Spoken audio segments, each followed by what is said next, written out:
Hello दोस्तों, स्वागत है आपका एक और नए वीडियो में। और आज की इस वीडियो में हम फिर से बात करने वाले हैं JL50 के बारे में। इस वीडियो में हम पूरी एंडिंग एक्सप्लेन करेंगे फुल डिटेल के साथ, और आगे क्या होने वाला है इसके बारे में भी बात करेंगे। तो चलिए शुरू करते हैं उसकी कहानी। तो स्टार्टिंग करते हैं हम एंडिंग से। तो हम बात करते हैं सीज़न के लास्ट और सबसे लास्ट एपिसोड में, और उसकी भी एंडिंग में बिहू को अभय देओल ये बताना चाह रहे थे कि उनका बेटा या बेटी जो भी बच्चा हुआ है वो जिंदा है या नहीं, और वो उसका एक छोटा सा सबूत देना चाहते थे उनको, ताकि वो अपने बच्चे के बारे में ज़्यादा से ज़्यादा जान सके और अपनी माँ से सच्चाई उगला सके और वो अपनी माँ से मिल सके।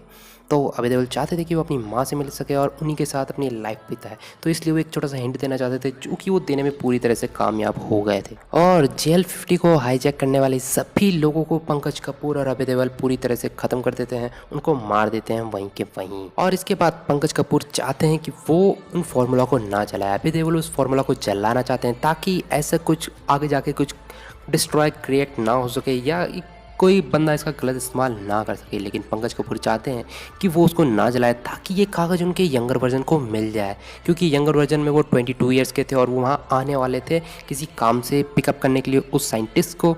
और उस चक्कर में उनको ये कागजात मिल जाते हैं और वो दुनिया के सबसे पावरफुल आदमी बन जाते हैं, और वो टाइम ट्रैवल को क्रैक कर लेते हैं। और इस फाइट के अंदर अभय देओल को भी गोली लगती है और पंकज कपूर को भी गोली लगती है, और फाइनली वो कागजात उनसे छीन लेते हैं। और उसके बाद उन्हीं के सामने वो कागजात जला देते हैं और वहाँ से निकलते हैं अपनी मॉम की तरफ। जब वो अपनी मॉम की तरफ जा रहे होते हैं, तभी वापस से एक सीन क्रिएट होता है और पंकज कपूर को दिखाया जाता है, और पंकज कपूर उन जलते हुए कागज़ों को देखते हैं।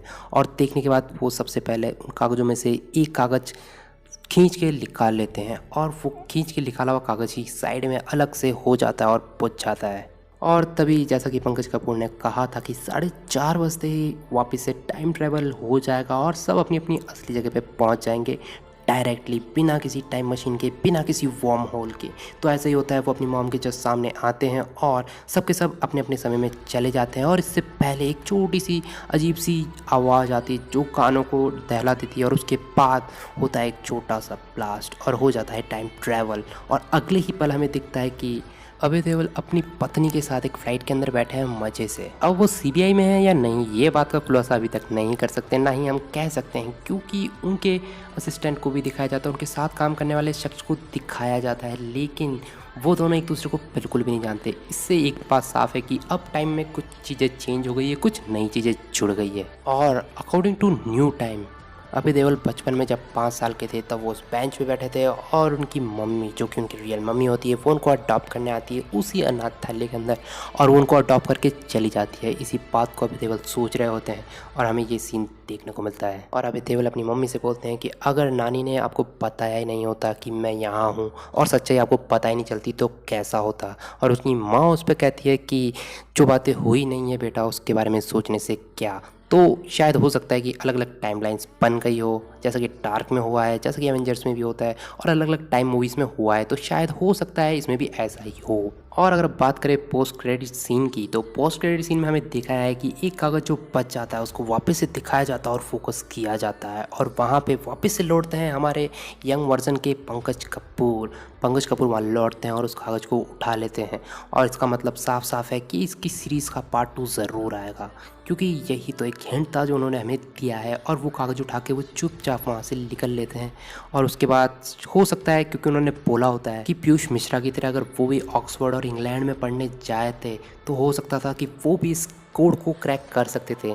तो अगर उनको अब हैंड का या कुछ भी छोटा सा हिंट मिल चुका है, तो हो सकता है कि क्योंकि वो खुद और क्वांटम फिजिक्स पढ़ाते हैं और क्वांटम फिजिक्स में उनका काफ़ी इंटरेस्ट है, टाइम ट्रैवल में काफ़ी इंटरेस्ट है, तो हो सकता है कि पंकज कपूर इसको ढंग से डिकोड कर लें। और आने वाले सीज़न 2 में या पार्ट 2 के अंदर हमें Pankaj Kapoor as a villain के रोल में नज़र आए, क्योंकि उनके पास कोड है और वो प्रूफ करने की पूरी ताकत भी, तो वो डिकोड कर लेंगे उस टाइम ट्रैवल के प्लान को। ये सब तो था एंडिंग का एक्सप्लेन कि एंडिंग में ये हुआ है, और यही है हमारी JL50 का एक अच्छा सा एंड, जिसको देख के हमें मज़ा सा आ गया, क्योंकि साइंस फिक्शन नाटक था और इंडिया में ऐसा नाटक मेरे हिसाब से कोई नहीं बनाया, तो काफ़ी अच्छा नाटक था ये। अब बात करते हैं अलग अलग फ़ैन थ्योरी के बारे में। तो अलग अलग फ़ैन थ्योरी यह है कि असली अभय देओल कहाँ गए, क्योंकि अभय देओल एक अलग भी अभय देओल है और एक नया अभय देओल बन गया है। तो क्या वो दोनों एक ही अभय देओल है या फिर अलग अलग टाइमलाइन बन गई है, जैसा कि पंकज कपूर ने कागज़ का एग्जाम्पल से बताया था कि आप पास्ट में जा सकते हैं, आप फ्यूचर में जा सकते हैं या पास्ट में जा सकते हैं। तो कुछ ऐसा ही इसके अंदर भी हो सकता है इसके अंदर फ्यूचर दिखाए या हो सकता है इसके अंदर पास्ट दिखाए। जैसा कि हमने डार्क जैसी वेब सीरीज़ के अंदर देखने को मिला है कि उसमें अलग अलग टाइमलाइंस खुल जाती है, एक 35 साल पीछे की होती है, एक 35 साल आगे की होती है। तो ऐसे ही कुछ हमें देखने को मिल सकता है GL50 के आने वाले सीज़न के अंदर ही। और पंकज कपूर उस कोड को डिकोड करके एक नई चीज़ बनाएंगे। और पायलट को तो कोड पता ही था, लेकिन क्योंकि पायलट ने भी वापस टाइम ट्रेवल में पीछे चली गए और GL50 कभी उड़ा ही नहीं, तो उनकी मॉम को भी कोई कोड पता ही नहीं है। तो कोड सिर्फ और सिर्फ एक शख्स डिकोड कर सकता है, वो है हमारे पंकज कपूर, जिसके पास कोड का एंडिंग या जो भी कहें एक कागज़ का टुकड़ा है जिस पे कोड की कुछ चीज़ें लिखी है, फार्मूलाज लिखा है, तो वो फार्मूला को डिकोड कर सकते हैं। और टाइम ट्रेवल सिर्फ और सिर्फ एक ही बंदा वापस ला सकता है शो के अंदर, वो है पंकज कपूर। और एक बात बिल्कुल साफ़ है कि हमारे अभय देओल वापस CBI में ही होंगे, ताकि उनके पास थोड़ी पावर होगी और पावर के साथ ही वो इस केस को सॉल्व कर सकते हैं। उनके पास इस टाइप के केस वापस आएंगे जिससे जुड़ के वो कड़ी से कड़ी जोड़ के और वापस से केस सॉल्व कर पाएंगे। तो हमारे अभय देओल तो CBI में ही होंगे, ऐसा मुझे लगता है। बाकी होने में कुछ भी हो सकता है, अलग अलग थ्योरी निकल के आ सकती है, वो हमें सीज़न 2 के या पार्ट 2 के इंतज़ार करने के बाद ही पता चलेगा। और सीज़न 2 अगले साल से पहले नहीं आने वाला, क्योंकि अभी कोरोना है और भी किसी वजह से शूटिंग नहीं हो पा रही। तो ऑब्वियस है कि इसका सीज़न 2 या पार्ट 2 हमें 2021 के इसी महीने में या एंड तक देखने को मिले। तो इस वेब सीरीज़ के बारे में यही थी इसकी एंडिंग और यही थी मेरी राय इसके बारे में।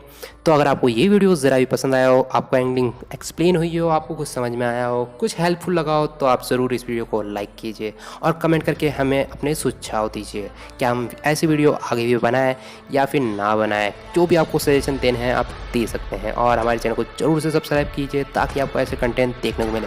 और इस वीडियो को ज़्यादा से ज़्यादा अपने दोस्तों में शेयर कीजिए ताकि उनको भी मालूम चले। तो आपसे मिलते हैं एक और नए वीडियो में, जब तक के लिए बाय।